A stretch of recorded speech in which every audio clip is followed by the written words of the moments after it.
Assalamualaikum warahmatullahi wabarakatuh dan salam sehat. Hari ini saya bersama dengan Bapak Kepala Dinas Pertanian Kabupaten Kutai Timur, Bapak Sugiono. Assalamualaikum Pak Sugiono. Waalaikumsalam. Apa kabar Pak? Alhamdulillah sehat. Iya. Kita juga berharap Pak bahwa semua yang kita alami sekarang ini ujung-ujungnya kita sehat semua. Tetapi terlepas dari itu Pak Sugiono, bahwa diperkirakan ini dari WHO Pak, dari organisasi PBB menyatakan bahwa COVID atau pandemi COVID-19 ini dikhawatirkan akan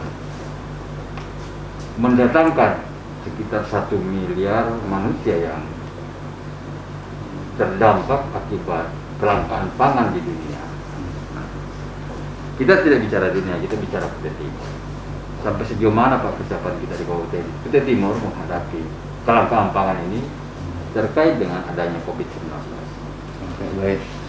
Untuk mengantisipasi kelangkaan pangan seperti yang dikhawatirkan oleh WHO berkaitan dengan dampak dari pandemi COVID-19 ini, syukur alhamdulillah Kutai Timur ini memang kalau sumber bahan pangannya dari karbohidrat, hanya mengandalkan kepada beras, kita memang belum mampu berswasembada karena memang luas sawah kita hanya kurang lebih 4.000, sementara untuk bisa berswasembada minimal kita bisa memerlukan lahan kurang lebih 20.000 hektar. 20.000 hektar ya. Dan potensi itu sebenarnya ada yang mengaman sampai 20.000 hektar.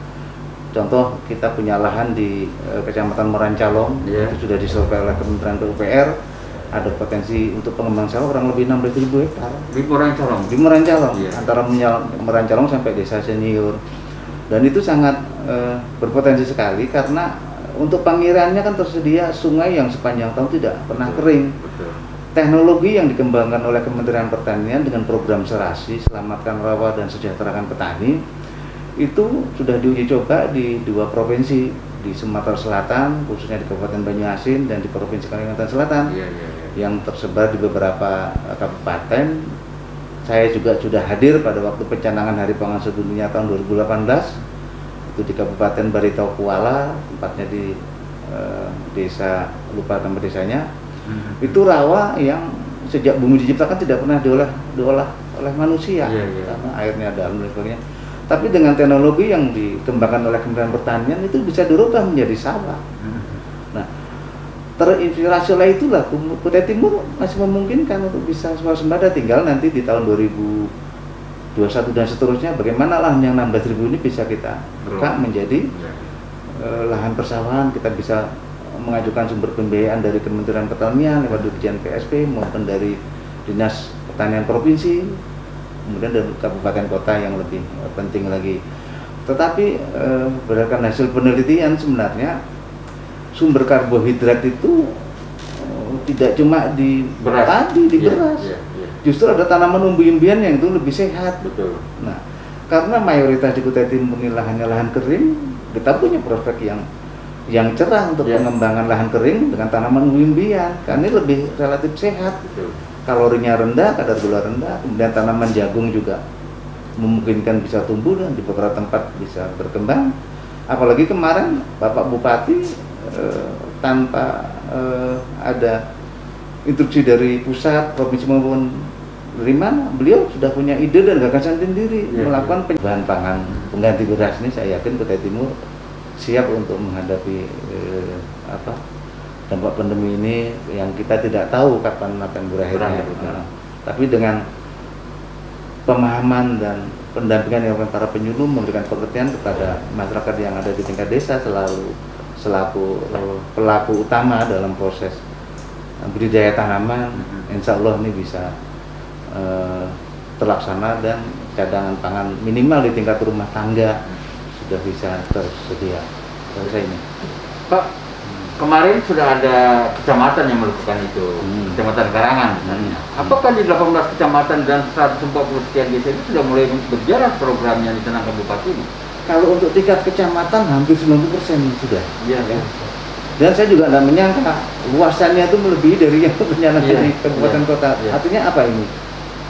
Pak Camat, para camat ini, Iya. dan Bu Camat kan ada perempuan juga yang jadi Iya. camat, memahami esensi dari yang dicanangkan oleh Bapak Bupati, dan mereka beliau-beliau yang di tingkat lapangan itu mengenai jadi kebutuhan mereka gitu. Dan alhamdulillah semua komponen masyarakat, semua elemen masyarakat di tingkat kecamatan itu bahu-membahu mendukung program Iya, ini. iya. Dari perusahaan, dari organisasi masyarakat, dari kelompok-kelompok muda melakukan upaya di Telen dan lain sebagainya sudah melakukan. Nanti kita lagi nyiapkan untuk yang sampai ke tingkat desa gitu. Karena kalau umbi-umbian seperti kayak singkong maupun di kayu ini kan bisa disimpan dalam bentuk kering, jadi gaplek, jadi gatot. Betul. Nanti bisa diolah menjadi beberapa macam produk tanaman. Dan saya jujur saja, saya kalau tidak makan singkong mungkin saya tidak jadi kepala dinas pertanian. Ya. Karena saya juga dari keluarga yang tidak beruntung dulu. Betul.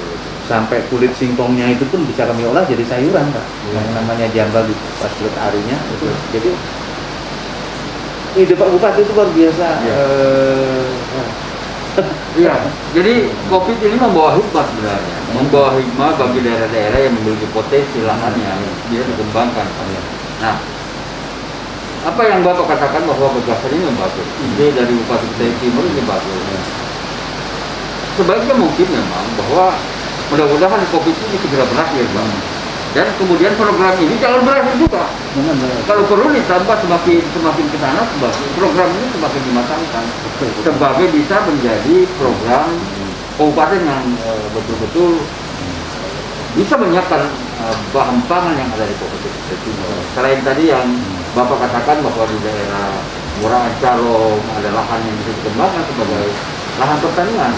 Saya pikir ini luar biasa Pak, kalau memang sinergitas Dinas Pertanian yang Bapak bikin, kemudian arahan dari Bupati untuk bisa fokus ke sana, saya pikir kita tidak akan kewalahan pangan. Gitu. Jadi kita berharap setelah berakhir setelah berakhir COVID-19 ini terus berkelanjutan budaya ini, justru nanti peran dari dinas teknis yang lain sangat kita harapkan, karena nggak mungkin membangun pertanian itu diserahkan oleh dinas pertanian, karena untuk yang proses hilirnya itu ada kewenangan di dinas yang lain, untuk di pengolahan UKM-nya, ada perindustrian perdagangan, untuk permodalan ada dinas koperasi, kemudian untuk sosialisasi pengembangan pangan ini yang lebih banyak lagi itu ada dinas ketahanan pangan. Ya, kami memotivasi dan melakukan kegiatan mendorong petani untuk melakukan budidaya. Proses hilirnya kami ngajak, ayo urung rembuk semua dinas yang ada, sehingga nanti ada produk-produk UKM, industri kecil yang menjadi ikonnya Kutai Timur ke depannya. Ya.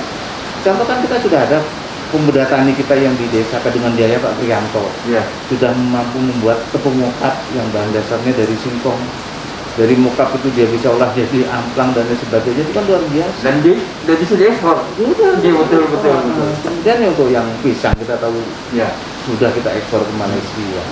Kita akan terus dorong kembangkan pisang ini, karena memang wilayah Kalimantan ini, pisang Kalimantan punya kekhasan. Kalau di Jawa itu mereka kan diolah dengan direbus, itu dia tidak kempes Pak, kenyalannya itu.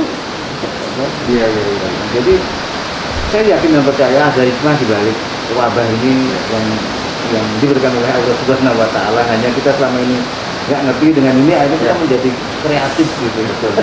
Jadi setiap ada masalah pasti ada hikmah di balik itu.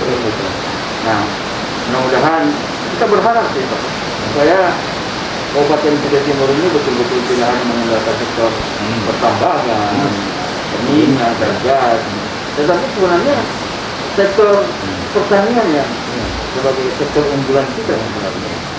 Kita sudah berhasil Pak di sektor perkebunan dan kelapa sawit. Nah, ini pertaniannya lagi.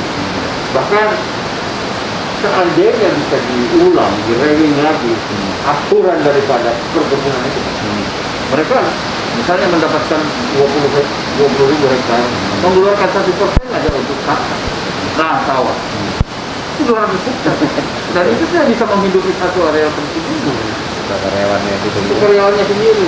Jadi saya kira dengan adanya COVID ini Pak luar biasa.